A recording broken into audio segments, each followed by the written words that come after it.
Мынандай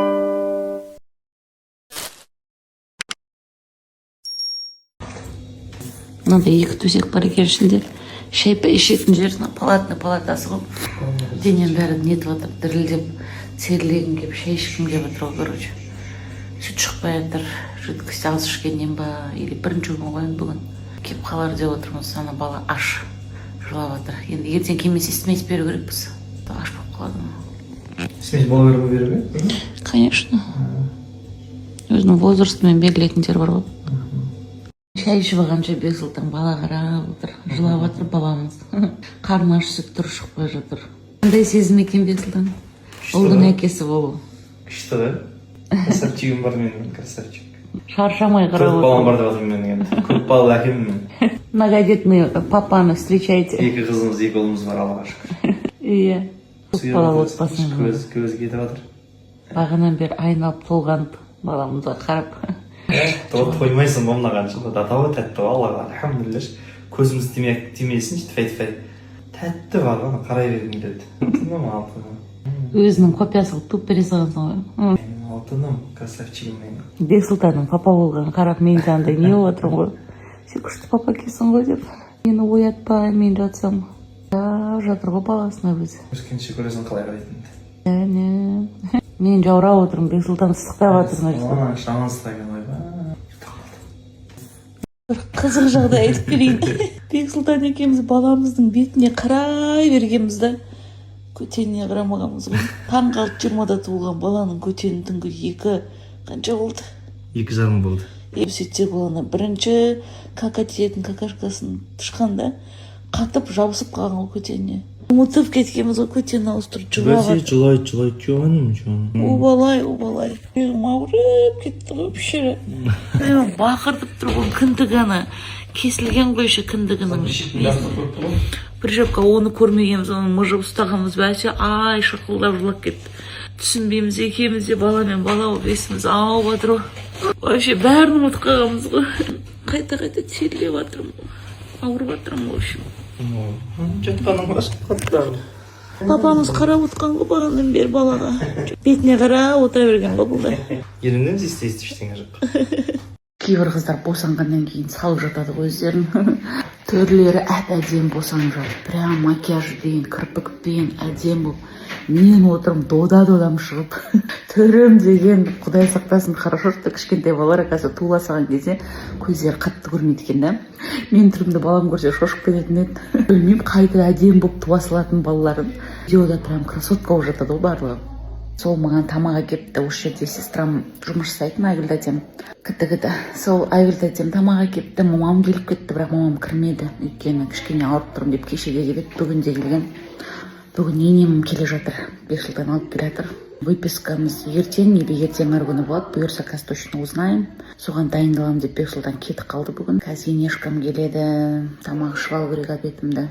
Бексұлтан екеуміз не істеп жүр десеңіздер, интернет ұстайтын жер іздеп жүрміз ғой. Мә, қанша күн болды сторисқа шыға алмаймын. Сен ұстамайтыннан ішінде бар. Интернеттің қаншайым еді ол бұл кісіде телефоннан бет сәл алыстап қалсаң деп қалатын ғой. Бұл кісілердің толғағы басында бола ма десем, босанғанға дейін боламысың, босанғаннан кейін де болады екен ғой. Жаңа айтып, мамам айтып отырмын ғой, мә, еркек болғаныма Құдайға шүкір деп. Бұлардың жұмысы самый. Бұл бойды сезіну ол бізге біз оған шыдай алмаймыз негізі. Оның сәл бір 10%-ын алатын болсақ біз геморройымыз шығып, в общем, өмірге түніп кететін сияқтымыз ғой. Сол үшін әйелдің қырық жаны бар деген сөз міне осыдан қалған. Сол үшін келіншектеріңізді бағалаңыздар. Мен міне сол кешегі сәттен бастап одан сайын бағалаймын, алақанымды ұстаймын деп шештім. Бұл кеше көрген жоқпын мен, қалай бақырып босанғанмын соның өзінде. Запчастьтарым бәрі шашылып мына жақта, ана жақта бір кеудем жарылып кеткен, баланы емізейін десем. Ішім ауырып жатыр, басқа жерім, барлық жерім ауырып жатыр ғой. В общем, қашылып отырмын ғой. Білмеймін, біреулер туа салып жүгіріп прям андай жалмаң етіп жүрді. Прям андай полны сил, мен болсам кемпір сияқты.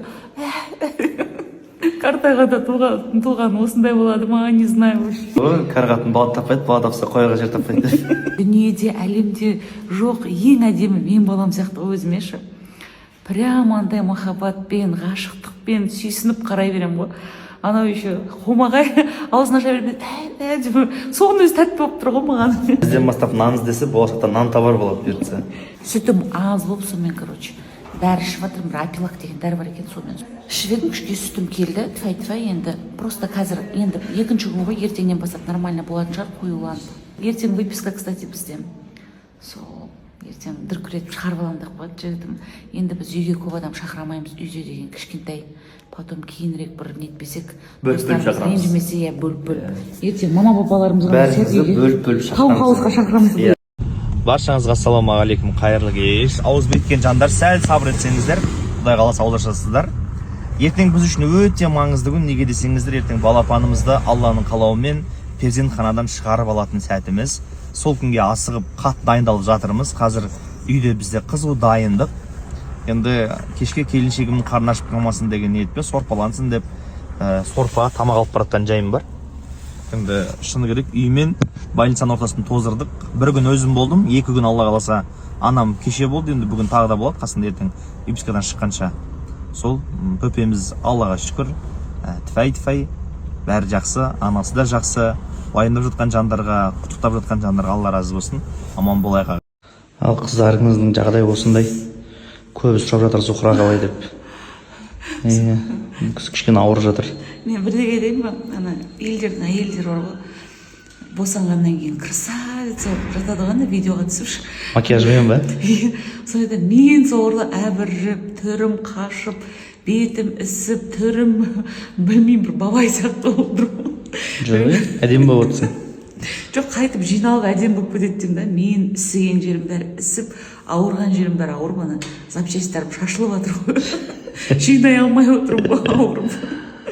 Мысалы, қыздарыңызға келдім, жағдай жақсы, Аллаға шүкір. Бөпеміздің де жағдайы жақсы, тәтті болып ұйықтап жатыр. Сол, мамам қасында бүгін, 2 күн мамам болады, ертең бұйыртса выписка бізде.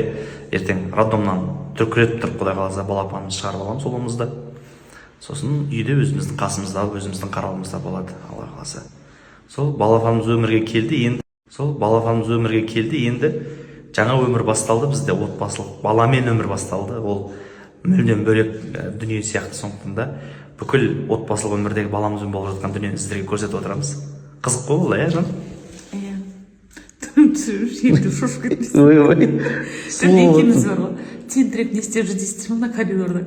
Интернет жоқ, неге шыға алмаймын, инстаграмға шыға алмаймын, сонымен өстіп тентіреп Wi-Fi іздеп жүрміз. Wi-Fi дегенде сеть ұстайтын жер осы жер екен, су екен бірақ.